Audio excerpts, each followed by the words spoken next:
pause the recording.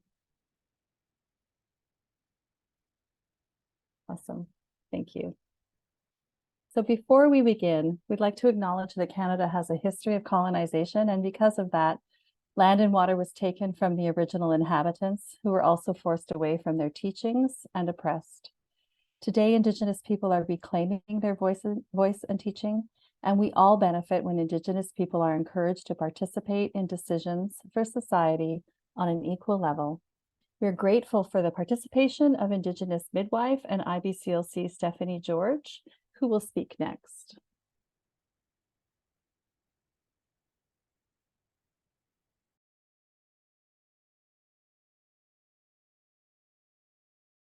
My turn to tell you to unmute, Steph. Yeah. Yeah, so I'm Stephanie. I'm now Oneida and Turtle Clan from the Six Nations.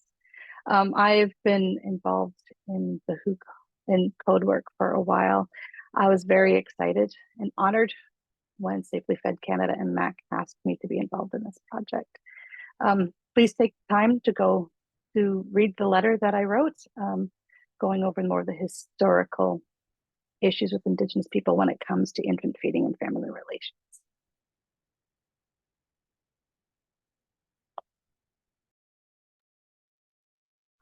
Thank you, Steph. So Michelle is up next. We will do an introduction of our groups. Good morning, everyone, and thank you for being here. Those of you who are not familiar with SafelyFed Canada, we're a national not-for-profit organization, and we're dedicated to improving infant and young child feeding in emergencies in Canada in particular.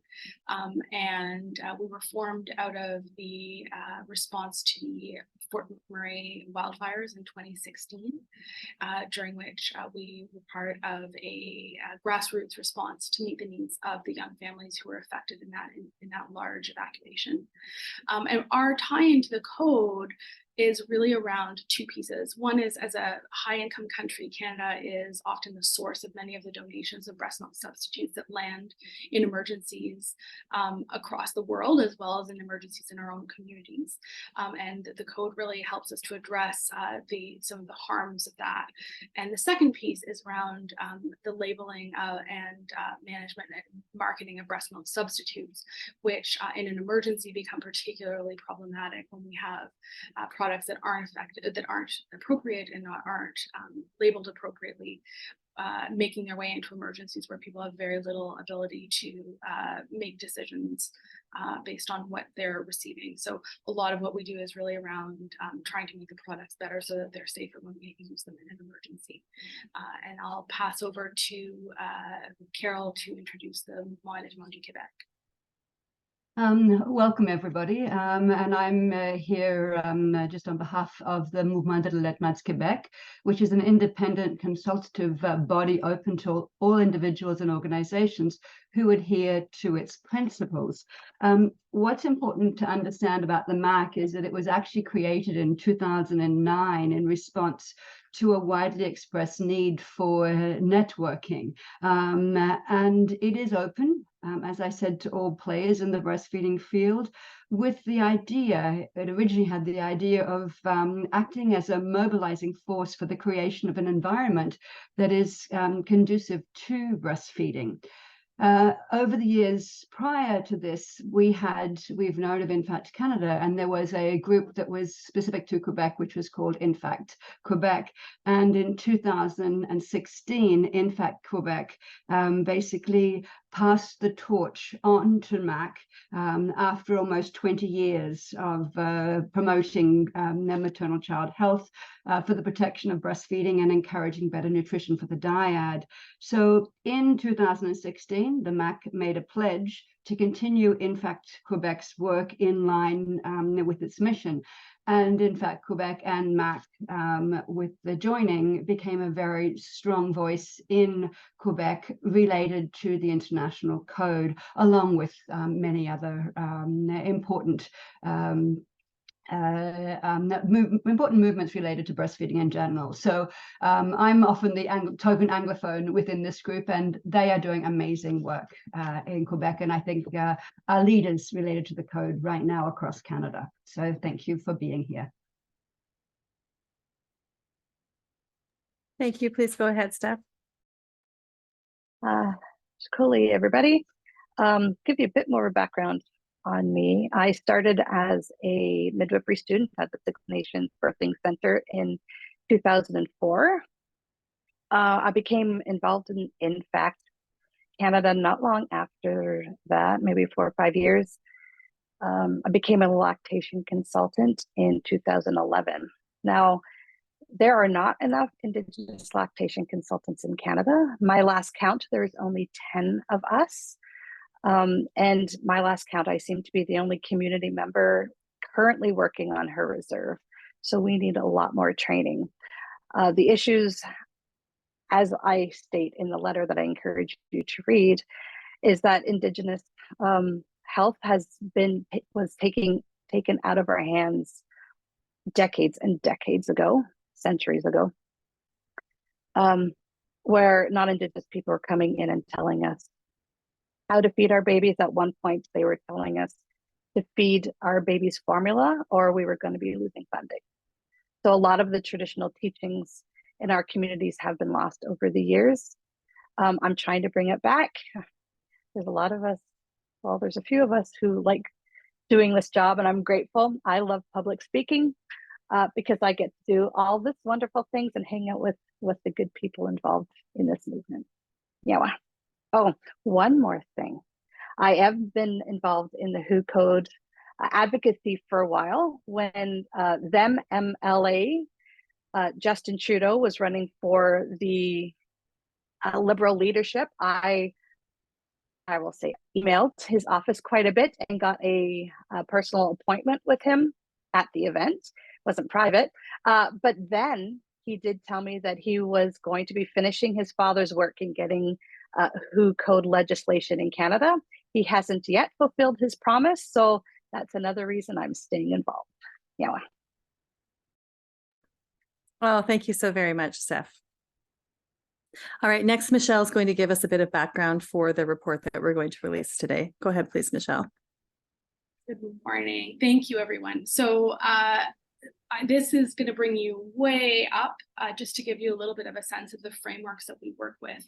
When we talk about the code, we're talking about the code and all the subsequent WHA resolutions that are relevant to it, but also some of the frameworks that have integrated the code. And at the global level, what we're talking about is the global strategy for infant and young child feeding, which really sets out the basic parameters around which governments need to form their national policies. So within the global strategy, the bulk of the obligations are really on governments to create policies that support the 4 key outcomes that we're looking for.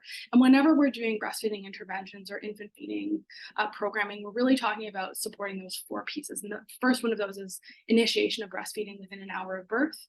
The second is exclusive breastfeeding to 6 months. The third is appropriate complementary feeding after 6 months of age. And then the fourth is continuing breastfeeding alongside complementary feeding to age 2 and beyond. So those are outcomes that you're all familiar with. We use them in all kinds of different ways. But when we think about these programs and what we're trying to achieve here, those are really the 4 measures that are very helpful. And there's no single intervention that can individually make a difference or individually shift all of these practices globally. We really need them to work together. And the code is really a key part of that.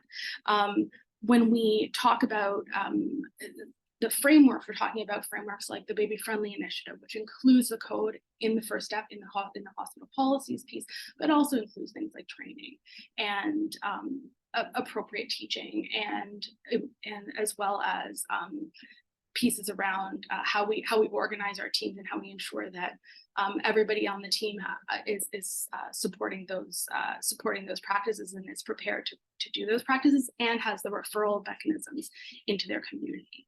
So when you're thinking about that, I'd encourage you to think about some of the bigger structures that are providing a framework and a foundation for much of the other work that we're doing in very specific ways. And in Canada, what we're really looking at is, because of the way that our healthcare system and our social systems are organized, we're looking at responsibilities that are divided in different ways. But what we can really say with certainty across the country is that Canadians want to breastfeed their babies. We have 90% of mothers who initiate breastfeeding initially. And what we see very rapidly, and this is something that's reflected in other countries, but certainly in Canada, we have consistent and strong data that we start off breastfeeding, and that takes a very rapid dive, so that by the time that we get to about 6 months, about a third, maybe a little bit more than that, of our families are meeting that goal of exclusive breastfeeding at 6 months. Around the world, the average is a little bit higher, around 40%. I think it might actually be a little bit higher these days. I'm not sure exactly what date that's drawn from, but certainly what we're trying to aim for is that about 70% of babies by the time that they're 6 months will still be breastfed. So we're getting there. There's been some progress in this area, but there's certainly lots more progress. One of the challenges that we have is, particularly in Canada, is there's a real dearth of good data in this area. And so the fact that we actually don't have any national statistics of breastfeeding beyond 6 months is problematic. And the data that we have, for example, in this 2022 report, has some significant limitations in its applicability. And then we come into some of the other pieces around the 10 steps for successful breastfeeding, and this is just a graphic from the World Health Organization and UNICEF, which lists them out.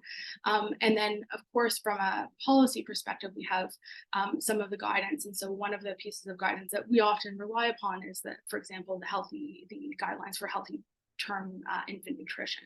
And those are actually something that we'll talk about a little bit further along. Okay. Jodine, please join us. Thank you, Michelle. So some of you may have noticed in the last few years that World Health Organization and UNICEF have kind of turned up the heat and released a number of research reports and tools. And you may have seen some webinars on the exploitative marketing that is used by the $55 billion infant feeding industry. And especially recently, the February 2023 release of a Lancet series on breastfeeding. And that includes research on the influence of marketing on suboptimal breastfeeding, which leads to infant and maternal morbidity and mortality around the world. So in June, the World Health Organization and UNICEF convened a Global Code Congress, gathering together delegates from all over the world to address this increasingly urgent issue. And so the report we're releasing today summarizes the experiences of an alliance of Canadian non-governmental organizations that are interested in advancing the code in Canada. We came together to support each other to attend the Congress and to learn more. And so now we're going to share what we've learned. Next slide, please, Michelle. Thank you. So to prepare, SafelyFed Canada launched a survey, and thank you, any of you and all of you who helped us share that survey, or review the survey or support the survey. We wanted to go into the Congress with a really clear sense of how Canadian families and healthcare workers feel about marketing in Canada today and how it is affecting infant feeding decisions. And although it was a small survey with many limitations, we did find a number of common themes. So affordability is a concern, as is a gap in access to products in some circumstances, especially with regard to access to unbiased information. And access is also a problem when it comes to support or lack of support for breastfeeding. Corporate influence is a strong problem that was identified, ranging from intentionally confusing and manipulative labeling and marketing to concern on the part of families that healthcare providers can't meet their needs. And healthcare providers are concerned that families don't have the information they need, in particular about risks and preparing infant formula safely.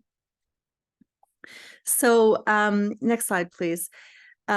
With the survey findings in mind, we headed to the Congress to listen and learn. And as you can see from this slide, our key learning is that Canada has really fallen behind. So in the 4 decades since we endorsed the code at the World Health Assembly, it is still only a voluntary measure here in our country. And even as we continue to endorse and even sponsor subsequent resolutions over the years to strengthen the code, and we presume that is with the goal of interrupting the increasingly predatory marketing, especially in low and middle income countries, here in Canada, we've made little progress. The result is that we just haven't seen the same gains as some other countries, and we've become isolated from the rest of the world's progress. So I will pause here to note that one shining light in Canada, as you've heard, is that in Quebec, there has been significant movement. The MAC is making really great strides and is a model for the rest of us in Canada. So if we move on to the next slide, please. Thank you. Some additional learnings are that Canada is only one of 3 OECD countries, so high-income countries, with no code legislation. The other 2 are Japan and the US. And of course, we are all aware of the recent events that have highlighted weaknesses in the supply chain. And this is something, of course, that also impacts families globally. The work of WHO in exposing the impacts of the billions spent on marketing the $55 billion a year industry include recent findings of the deep reach of the industry's exploitative digital marketing. One study found that in 6 months, digital marketing was able to reach 2.47 billion people. So that's marketing for infant formula and related products. Next slide, please. And so, Michelle, go ahead. We're going to now give you a summary specifically of the report. Thanks, Jodine. So as we headed off to Geneva with our survey results freshly in hand, what we were spending those 3 days doing was really looking at the Congress as an opportunity to increase capacity, to share, and mostly to receive tools, to be honest, because we didn't have a whole lot of tools to share, and also to look at how system level change could be affected. One of the interesting aspects of this that was particularly important, I think, in understanding the context in which the code is implemented at a global level was really looking at it from a human rights perspective, and using things like the not only the code itself, which of course is an international legal instrument, but also the Convention on the Rights of the Child, the Universal Declaration of Human Rights, some of the conventions around the gender equality and women's rights, as well as some of the larger principles around the obligations of governments to protect their citizens, and the lack of an obligation of governments to protect corporations as non-persons. So some of the conversations were really around the importance of recentering the rights of people and of humans, as opposed to centering the rights of corporations, particularly around some of the arguments that come up in trade conversations. So that was very helpful to us, I think, to learn some of the principles that actually underlie the conversations. And what we've also heard was experience from a broad range of different countries. And what we heard pretty much across the board was that when we have requests for voluntary compliance on the part of corporations, there's rampant exploitative marketing. Particularly interesting that often the voluntary compliance mechanisms and conversations are used by the industry to actually further market their products. So not only is it not helpful, but it actually can provide an opportunity for them to further market their products. And what we also heard from countries where there is strong legislation is that it leads to better feeding outcomes. And I think that that's really something that is sometimes lost because we're so deep in the conversations about what the violations are that we don't really look at the fact that when we implement these changes, even imperfectly, even with all of the enforcement issues that were certainly discussed in detail, we get better feeding outcomes. So I think that that's something to kind of keep in mind. And Canada, as part of the Code Congress, we were grouped into regional groups, and one of the group that we were participating in primarily was the English Language Americas regional discussion. So that included delegates who were from countries which were English speaking primarily or partly, and included Jamaica, Trinidad and Tobago. I don't want to say them all because I don't have a list of them in front of me, but they were really a very interesting group. And of course, we also had the United States in our group as well. Sorry. And the Congress was centered around 6 key themes over the 3 days. The first one was building political will. The second was around managing and identifying industry influence. The third was helping to understand how the code actually gets implemented into law. And then the fourth was around strengthening the coordination and governance mechanisms in national law, so ensuring that those mechanisms are in place. And then finally, around monitoring and enforcing code laws, which is an ongoing challenge, even for countries where they already have strong code laws. This is an area of ongoing work. And finally, our last theme was around taking action. So I'll jump in and speak to the first theme. As you heard, it's on building political will. We're just going to summarize what we learned about the themes. You can see some detail when you read our report, and I will talk briefly about some suggested actions for Canada. So it was clear in both the plenary and the regional group discussions that Michelle mentioned that it's just critically important to identify allies and champions both inside and outside of government. And key early steps are to secure high-level commitments in order to drive action. A long-term ongoing commitment is needed, and it's critical to be strategic and also to be flexible enough to take advantage when opportunities arise. We identify possible actions here for Canada from this particular theme. We all noted that there are upcoming consultations on both infant formula regulation in Canada, and an update is happening for the nutrition guidelines for healthy term infants. And so we want to ensure broad participation. And we also think it's important to increase knowledge translation and also to find ways to support those who are organizing in community. Next slide, please. Go ahead, Michelle. Oh, sorry, I think I went forward too many. You should be on. Yeah, we're good here. So in the next theme, we really focused on identifying industry interference, and both from the perspective of active lobbying, but also other kinds of political interference. And what we learned, which is I think not a surprise to anyone who's been doing this work for a while, is that the industry really has a pretty solid playbook, which you can recognize if you've done work in other areas like this around big tobacco or big sugar.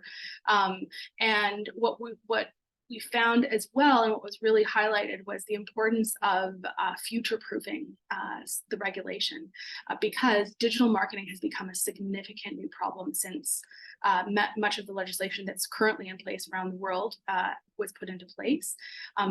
For example, in Canada, there's been many years since there was any significant update of our federal regulations to the extent that they are effective. And we also heard again something that's not going to be a surprise to anyone who works in this area, is that industry effectively markets through healthcare workers and the healthcare system, and that's a significant part of their strategy. And in fact, it's been a significant part of their strategy since commercial infant formula became a marketable product. So one of the things that we learned or we thought about from the Canadian perspective was really trying to understand, making sure that we all understand how industry, the public sector, and civil society are included in consultations on infant feeding and other kinds of topics. Many organizations at the grassroots level don't necessarily have a lot of visibility up to those levels. And so understanding how that works and how they can get plugged in and have their voices heard is a really key action. And then the second piece, which I think is something that many of the organizations in the breastfeeding world have struggled with and have continued to work on, is to make sure that the organizational policies of the organization that we work for, that we work with, have something in place to prevent the formation of conflicts of interest. Because repeatedly what we see is that when there is a conflict of interest created, unfurling that and addressing that conflict is much harder than having not created it in the first place. So really making sure that people have good guidance from an organizational perspective from the beginning makes us a lot stronger to go out into the world and do this work. So next slide. I think I've got you, Carol. Yes, no problems. So this theme is looking at implementing the code into law, and so it's considering which aspects of the code are already in law in various countries around the world, and how those existing regulations might be more effective. So when we're looking at this, we're looking at ways of we've already got commonly found regulations in countries, even in those countries where they've got limited regulations in place. We have an example of this would be the Codex Alimentarius, which functions as a global mechanism to recommend minimum nutritional and labeling standards. And most countries, including in Canada, these apply to specific requirements to products, product labeling, such as infant formula and other baby foods. There's the other countries also found that there were the recommendation to report and address conflicts of interest with respect to commercial influence on public servants and others in position of authority, which includes healthcare professionals as well. The false advertising and other exploitative sales and endorsements are also prohibited in countries, including in Canada. And these may also not be directly tied to products that are actually covered by the code. The importance of ongoing monitoring and enforcement of existing laws and regulations were identified almost universally as an area of difficulty, and regardless of the strength and breadth of these existing regulations, which is a really important point, specifically for us in Canada. The actions that the actions for Canada that we're hoping to bring forward to ensure that we communicate existing Canadian legal measures and regulations to ensure that they are actually being enforced, and participate in consultations and other opportunities to educate lawmakers and public sector on code obligations. And some of those are already actually discussed by Michelle prior. Thank you.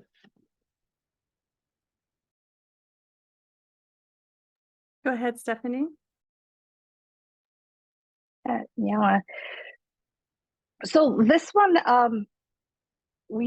that came up in the plenary sessions, that we had to strengthen coordination and governance mechanisms in national laws. As we've said before, Canada doesn't really have much, if anything, to look at this governance. So a lot of funding needs to be put into this. So some of the failures have been lack of enforcement and failure to address conflicts of interest.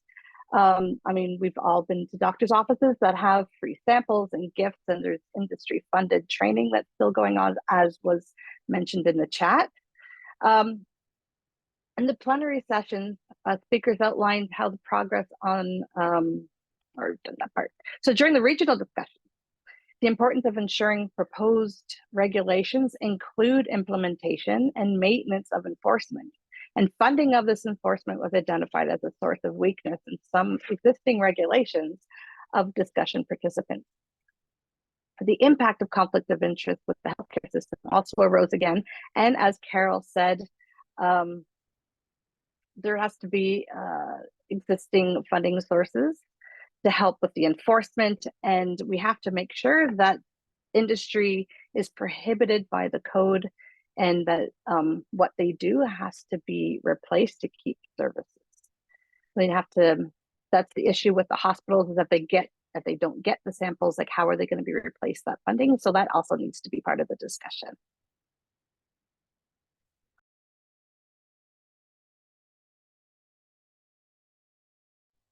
For sure, that was definitely something that we discussed in lots of different layers, and especially in our regional discussion.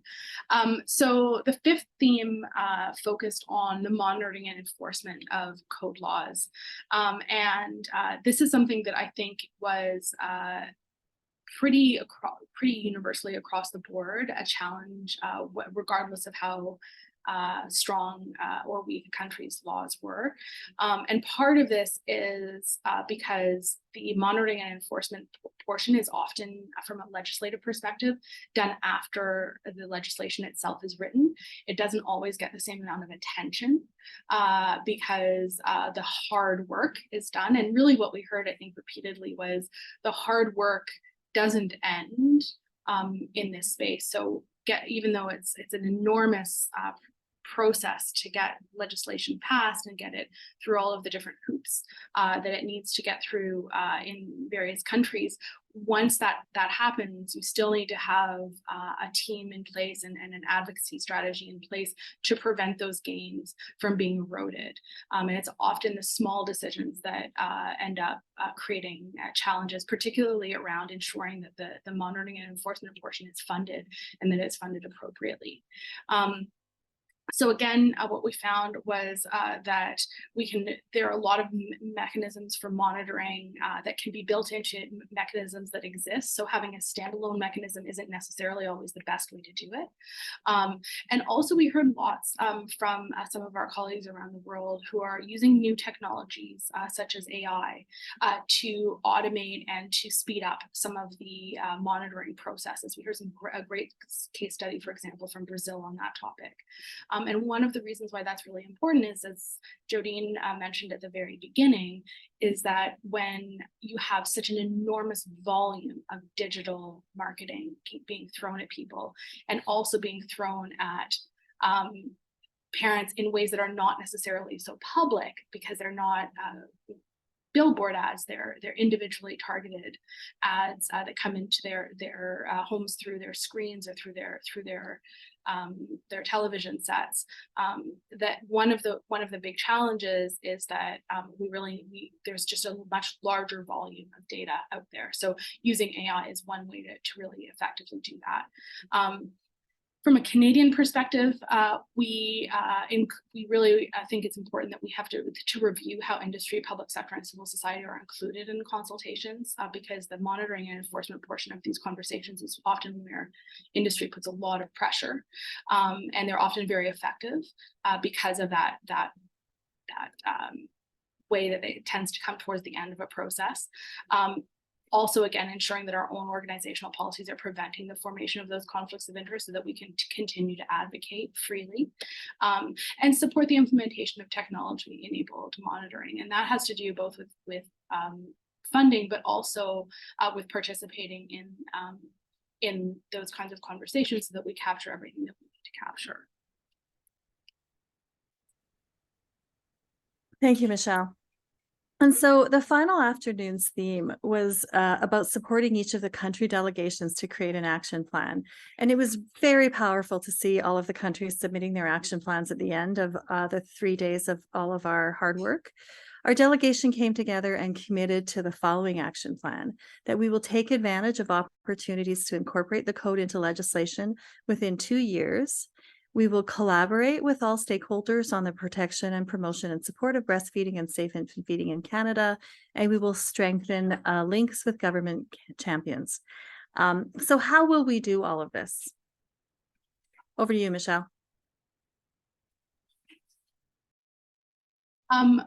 Modernizing the regulations that cover code products is a major undertaking. So what we really got from the plenary sessions, as well as from the regional sessions where we got into some of the nuts and bolts much more so, was that this is really a very significant undertaking that requires a lot of different pieces to be put into place.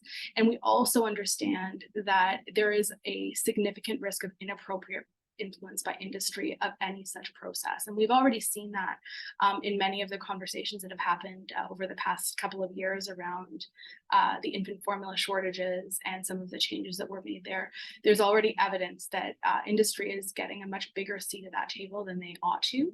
And there's also evidence that we have not appropriately highlighted that fact and not appropriately ensure that the people who are being heard are the people who have public health and the public interest at heart.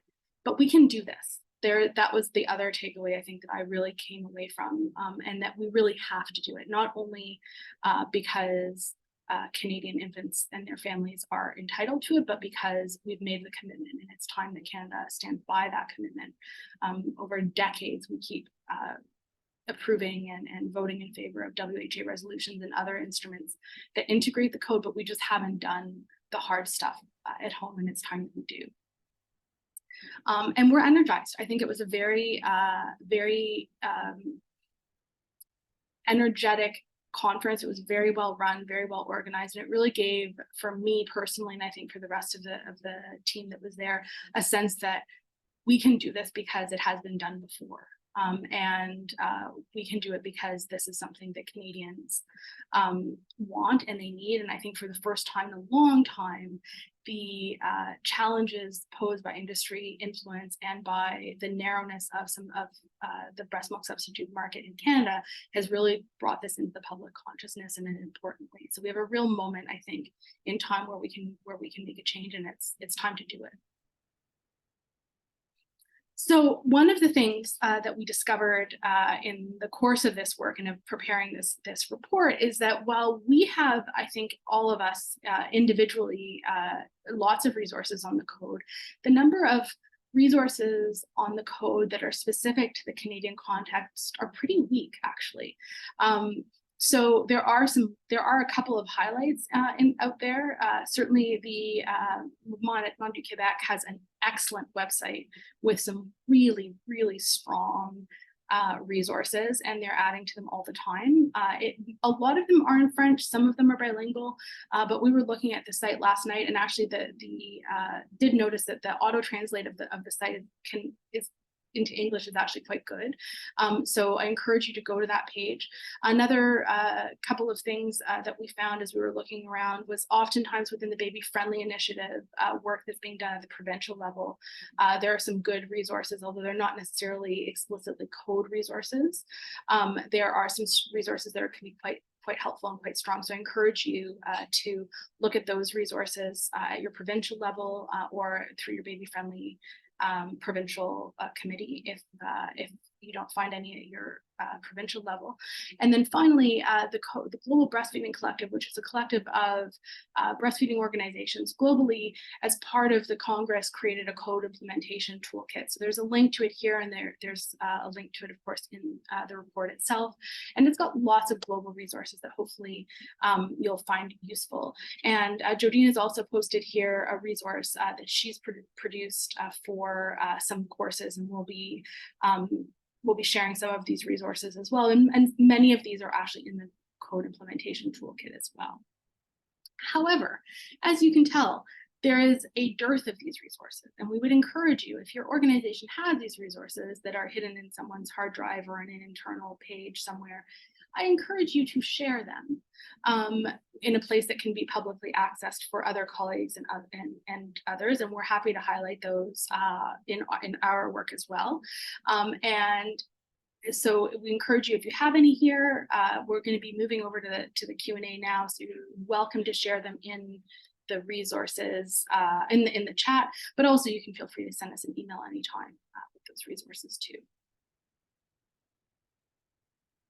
All right, I'm going to pull it over to Jodine. Thank you very much, Michelle. Okay, so this is the Q&A part, and the first question that I saw in the chat, which I think is actually kind of the important question, or at least a really important background piece for those of you who may not know. The question is, what reason does the Canadian government give for not adopting the code? And you did hear me say that the government has endorsed the code, has supported all of the resolutions, and has indeed submitted resolutions. Michelle, did you want to take a stab at answering that question? Sure. So the code itself is what reason does the Canadian government say give for not adopting the code? I'm not sure that I've heard a specific reason.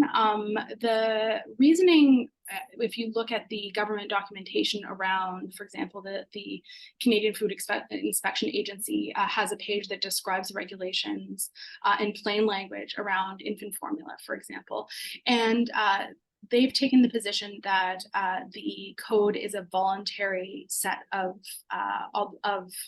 recommendations. The code is mentioned on that page, just as it's mentioned in various documents over decades. But what hasn't happened and what hasn't occurred has been the acknowledgement that voluntary regulation has been ineffective. And part of the reasoning for that may be because the industry has positioned itself as complying with its obligations. And I think the other piece is that a lot of the enforcement activity around all these products is really a complaints-based and a risk-based assessment. So when there aren't a lot of complaints, when there isn't a high perceived risk from an enforcement perspective, those kinds of concerns are not prioritized.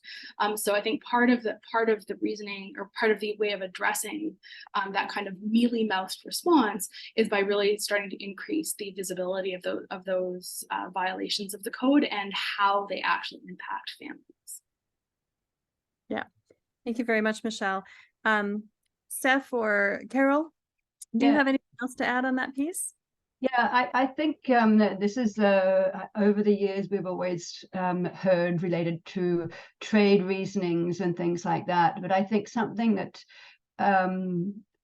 perhaps from the Code Congress that was incredibly powerful was simply the fact that Canada has signed on the Conventions of the Rights of the Child. And we have to remind the Canadian government that that is actually an obligation. It's no longer a voluntary act. And I think that's possibly been lost along the lines. So I don't think any of us can speak for the Canadian government ever. I do believe that we just have to remind them of their obligations. So that's where I would go. Yeah, that's such a good point, Carol. And just for those who aren't clear on the linkage between the code and the Convention on the Rights of the Child, there's a very specific documents that interpret the CRC that specifically reference the right to breastfeed and the right for infants to have the highest level of nutrition. And so there's a framework, a human rights framework for implementing the code through the CRC. I think it's also important to note that Canada has just committed to implement the UN Declaration on the Rights of Indigenous Peoples. And I think that while we haven't seen the same level of specific interpretation related to the code, I know, Steph, you wrote quite a bit about this in your letter, and how there are also specific obligations that can be tied to or can be met through introducing code regulations. Did you want to speak to that a bit more? Sure. Yes, the United Nations Declaration of the Rights of Indigenous Peoples Act. It's amazing it took Canada so long to sign it, I will say. But the health inequities, I teach at McMaster too, teach Indigenous health research, and our health has been dictated by them. And the way the funding is, that it's not allowing for Indigenous children to have the best health. Specialized formulas, for example, have been paid through extended benefits for Indigenous peoples for a long time, but lactation consultants weren't paid for until Jordan's Principle came to be. And Jordan's Principle can also pay for formula. One of my clients, who is a formula feeding parent, the price of her formula went up 30%, month to month. Dude, Wow. yeah, it's Yeah. I just get so angry I stop talking. Yeah. Thank you. So Swati has made a comment in the chat that I think we should discuss next. The issue relates to data collection. And Swati has noted that the 2022 Health Canada report, which, those reports seem to be coming out only every 5 years, was not really an actual correct statistical analysis, but is from the annual consensus and not from the public health data collection. So I know, Michelle, you have some thoughts and concerns about data collection as well. Let's touch on this and talk about what will happen if we don't have data, or how an absence of data contributes to the difficulties that we have in getting the country to pay attention to the code. Yeah, I think, thanks, Jordine. I think Swati, you explains it very well. When we don't collect data, then the problem doesn't exist, right? So countries that don't have data on initiation, exclusivity, or duration beyond 6 months don't really have a mechanism to determine whether or not their infant formula regulations are impacting their breastfeeding rates, because if you don't have the first number, you don't have the second number either. So you don't have a comparative number. So that's actually a very significant issue that makes it very difficult for us to measure the impact of our programming and of our interventions. And again, it's one of those things that's really deep into the weeds. The challenge, the data quality issues are pretty significant. I agree, but oftentimes the specialized knowledge to understand those and to really fix those kinds of issues is really far away from the people who are doing the code work or the clinical work as well. So that's one aspect I think that we really have to talk about. But we also have to talk about, better data collection of what is actually happening out there in the world, in the marketplace. We really need more information about how these marketing practices are impacting parents. There's been some research in Canada specifically, which has been really a very good start, including some of the work that Leslie Frank at Acadia University has done, which I thought was really powerful. But again, I think we need some of the pieces that we're missing there, are some of the population level quantitative data that we can use, that experiential data and that qualitative data to analyze better. So I agree, and I think that's something that that it has to be a focus. We can't lose sight of the fact that without that population level data, we can't really measure the impact of anything we do. Thank you, Michelle. Carol, do you have any insight into whether the data collection situation in Quebec is different or perhaps improved, and if that has is either something that MAC has been working on, or if that's something that has contributed to the success that MAC has had in advancing their work? If we're solely looking at one aspect of data collection, if we're looking at it from breastfeeding perspective, we're pretty well across the board with Canada. What MAC is doing is looking at how code issues are occurring throughout Quebec. And so there is work going on in this area. And I think that's going to be one of those, be ready for an amazing report that's going to be coming out, hopefully in the not too distant future. And again, I think a lot of this has come around with the MAC because there has been a financial support. There is an excellent team in place, and the ability of I will say probably ensuring that the next generation is part of this. So something that sometimes happens when we've all been involved in this area for a long time is that too often, perhaps as we age, we own things, and the importance of mentorship and literally being able to support the next generation coming up to have knowledge about what's actually going on there in the code. And that's what the MAC has. The MAC is an amazing environment with a vast array of people coming from different backgrounds, age groups, with the desire to make a difference. So the data is coming. And I know we have some people from the MAC here.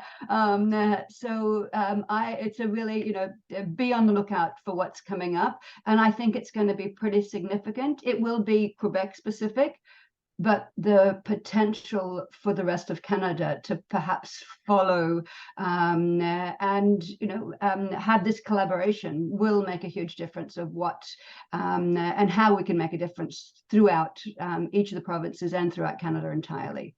So I think that's where we're at. MAC has been a real inspiration. And certainly in attending the Congress with us, it was really helpful to have a group that has done so much work already. Thank you, Carol.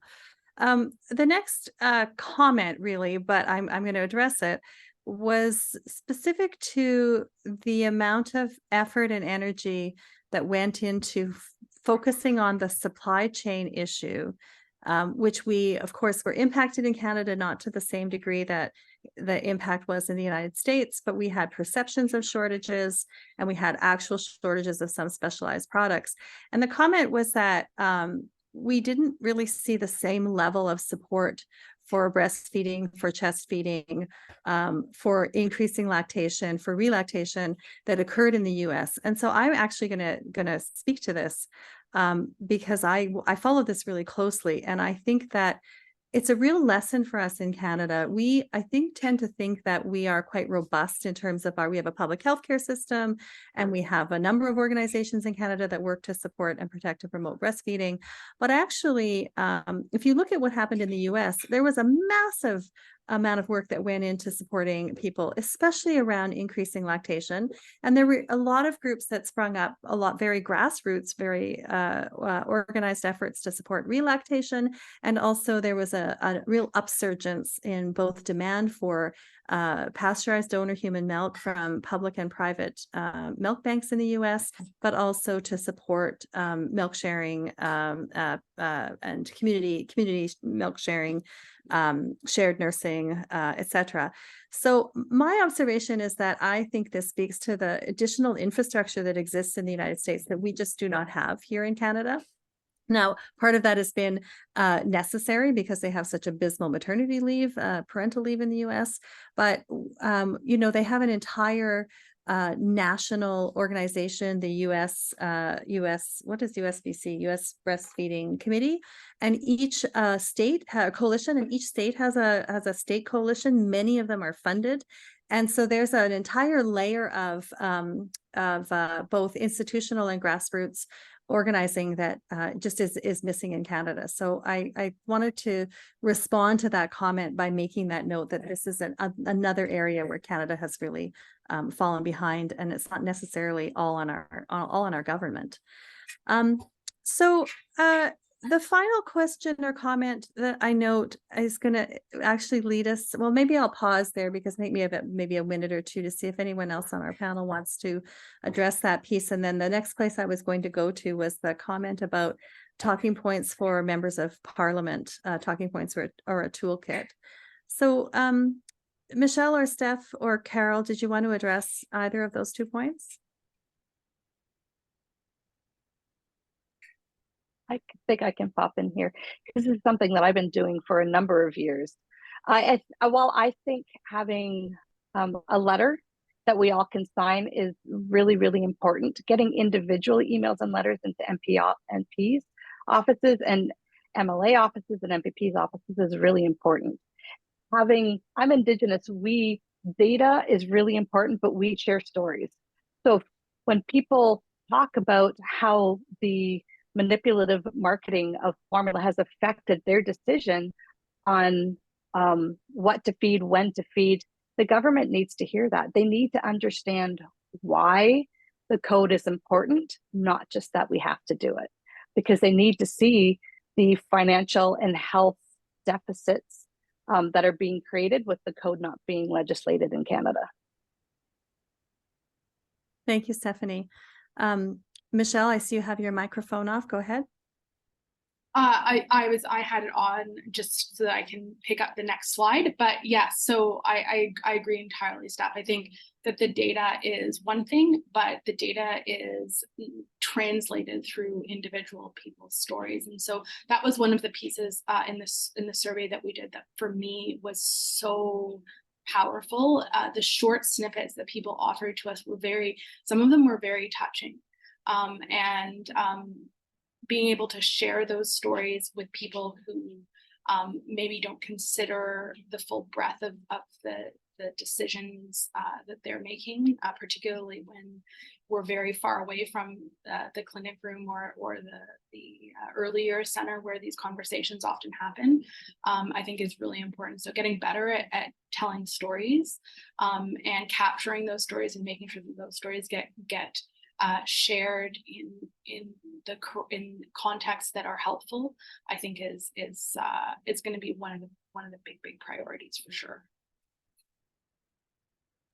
Yeah, thank you, Michelle. I think that one of the things we're really learning is how important it is. And I know, Stephanie, you've said in the past that you do write letters and you have written letters, and sometimes it feels like your letters are going into a bit of a vacuum. And so I know that I think we're going to have to be very strategic and work together very closely to make sure that what we're doing next takes advantage of families and their frustrations, because we know there's a lot of frustration out there, but helps to channel that frustration into meaningful action.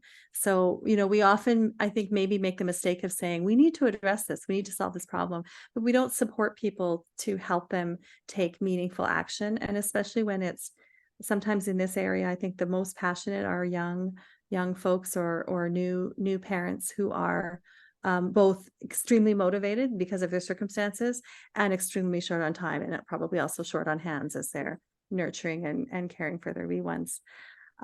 So with that, I think we will wrap up the session because we've gone a little bit long on time, and I will start sharing some links while Michelle does works on the last slide. So what's next? The report will give you some of the context of what we learned and what we heard about, and give you some links into some resources. But the first thing that I would ask each of you to do is to get involved.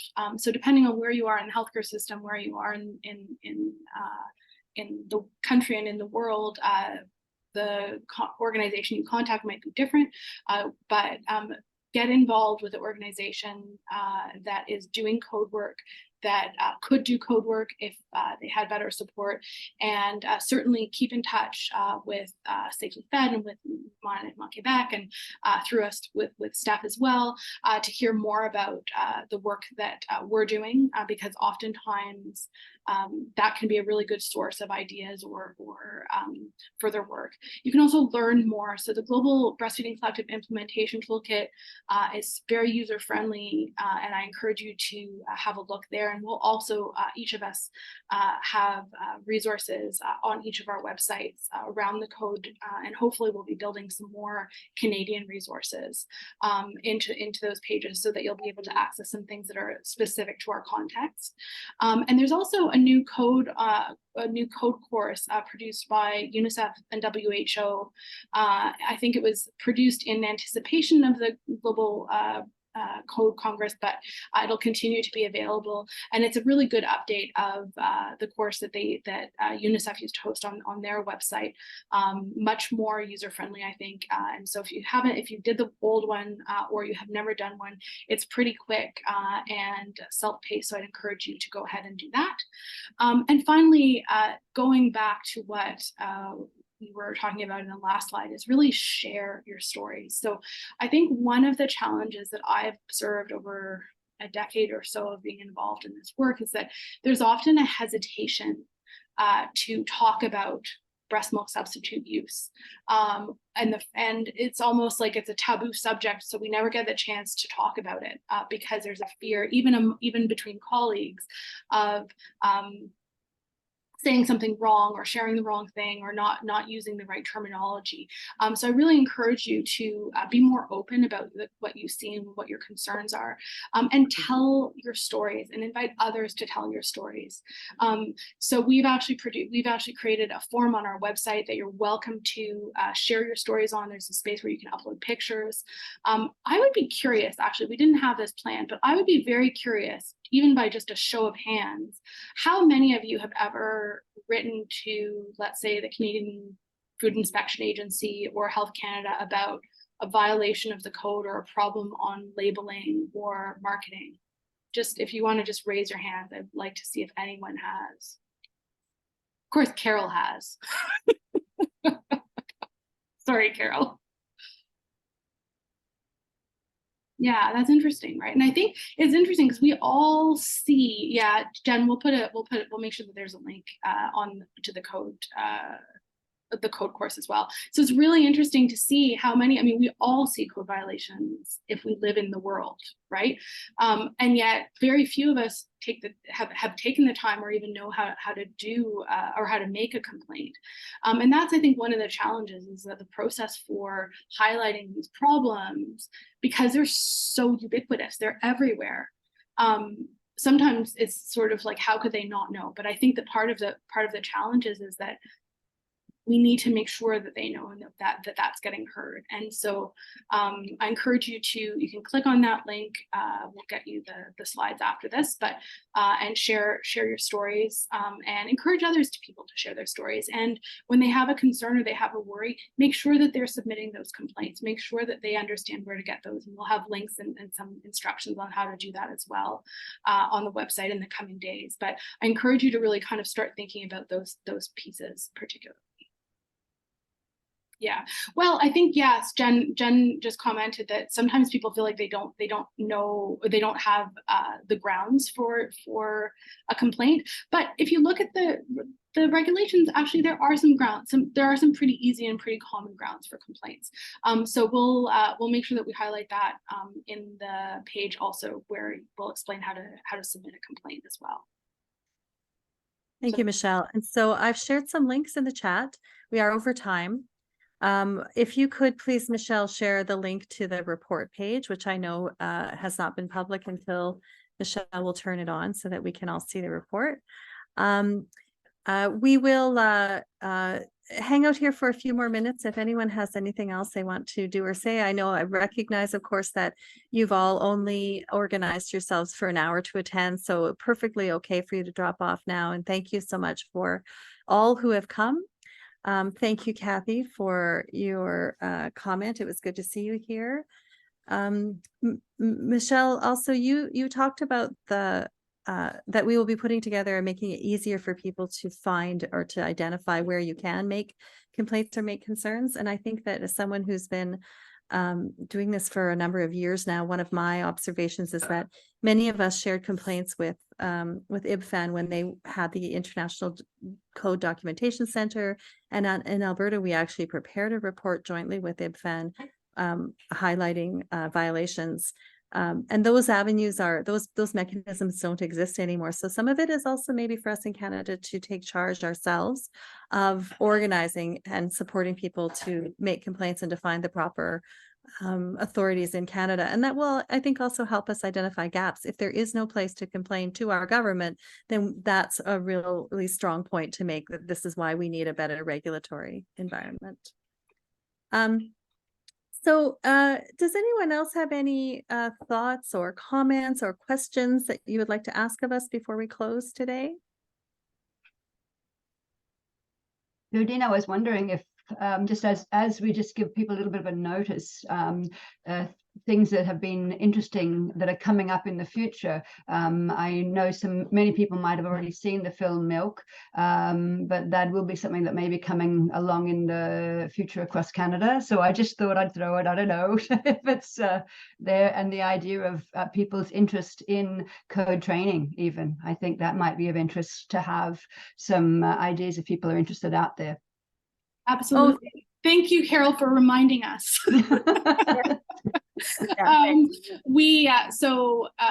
One of the upcoming pieces of work Carol mentioned was an important report that the MAC is preparing.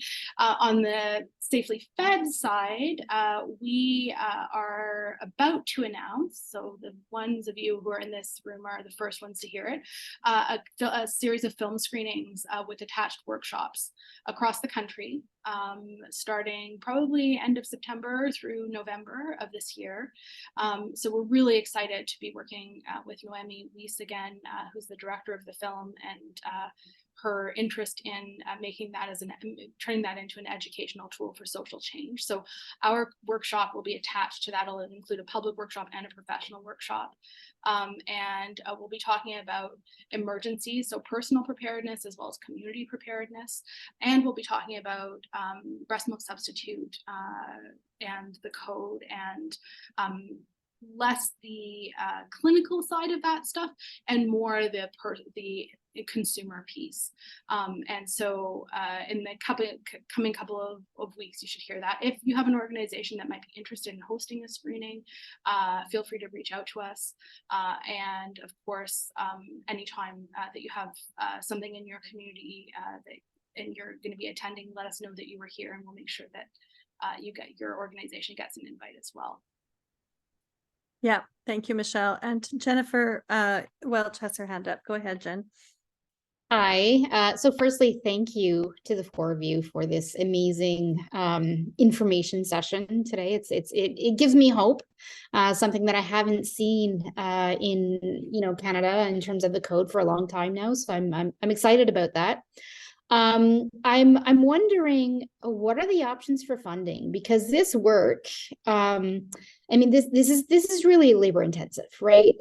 Many of us in this space do so much of this work on our own time through volunteer work, and a lot of us get burnt out, and it's not really sustainable. But this is really, really, really important work. So what are the options for funding these efforts? Because I think that's probably something that needs to be looked at as well, because there's a lot of work to be done. But I think we need to approach it in a way that's going to be sustainable so that we can keep going and not, having to tack this on to our paid employment and then get burnt out. Yeah, I think you make a really good point, Jen. And I alluded to that a little bit earlier when I was talking about the additional infrastructure that is in place in the United States that does come with a lot of funding. The different funding mechanisms that are in place there just aren't available to us here. I know some of our provincial baby friendly initiatives are funded, and some of them are not. And that's just for one tiny slice of this, right? And it's definitely an issue that we in Canada are going to have to address as part of this work. I think it's something, again, the knowledge of how the MAC has evolved is something that possibly can be shared across the rest of Canada. And so it's hard work, but the fact that now there is funding that's come in, and when the work that has been funded makes such a significant difference, that is where usually there is a continuation. And so when the voice of the community continues also, then we will for sure see a difference. And I think that is, Quebec is well known for its civil rights movements of many areas, in sometimes good, bad, and different, or whatever. But the reality is it does come from the people.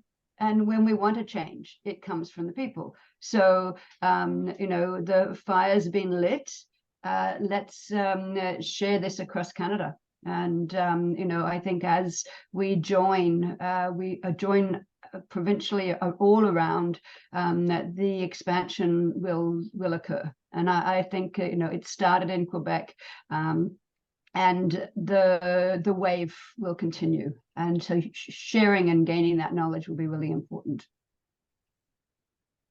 Yeah, I agree, Carol. I think one piece of this is that this is particularly difficult work to fund, because it's critical of many of the organizations that might otherwise fund this work.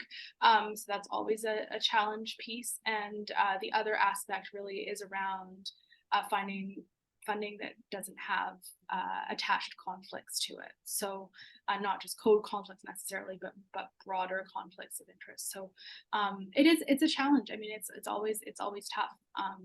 Finding money for women and babies is never top priority.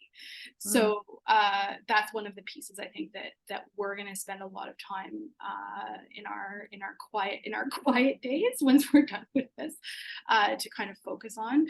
But one aspect of it, I think, as organizations, is you have to recognize that part of your budget needs to go to this, and that's probably not going to be a part of the budget that is going to be really like popular in the granting schemes. So I consider this one of those things, like when you run an organization, you need money for the boiler, but nobody ever wants to put their name on the boiler. The code is the boiler. So you need to find funding that that's not so glamorous necessarily, and that people just don't always want to be associated with tightly, but that has to be done, because a big part of this, and I don't think I said this in the larger part of the conversation, is when industry gets away with what they're getting away with, they're directly eroding the dollars we're putting into public health.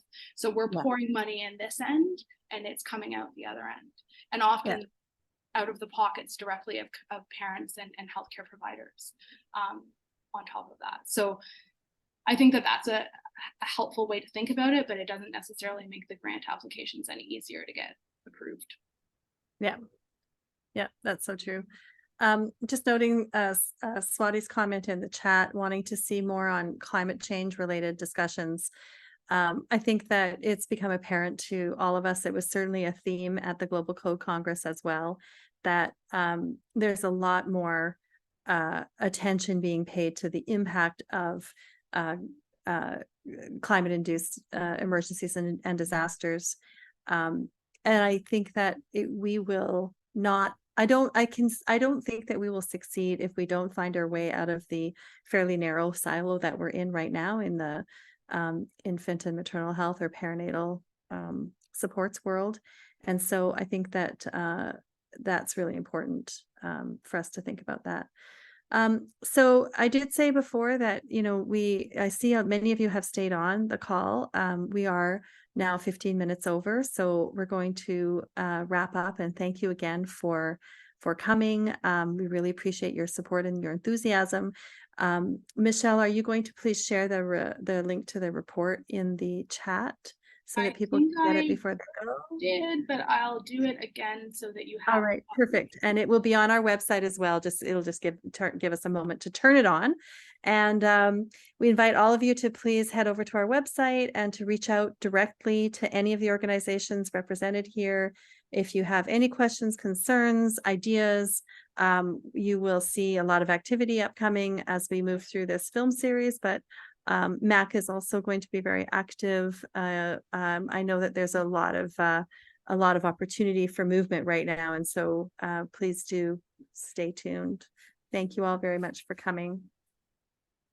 Fantastic. Thank you, everyone. Thank you, everyone. Again, it was such a privilege for us all to actually have attended this Congress in part as Canadian civil society. So yeah, we need work to get done, and you're all part of it. So let's get involved. I forgot to bring the last of my chocolate. I was going to eat it during our presentation. We can go consume chocolate now. Now, everyone. Yes, go consume chocolate, please. Have a good afternoon, everyone. Have a great afternoon, everyone. Bye. Take care now. Bye, Kathy. Bye. Bye, guys.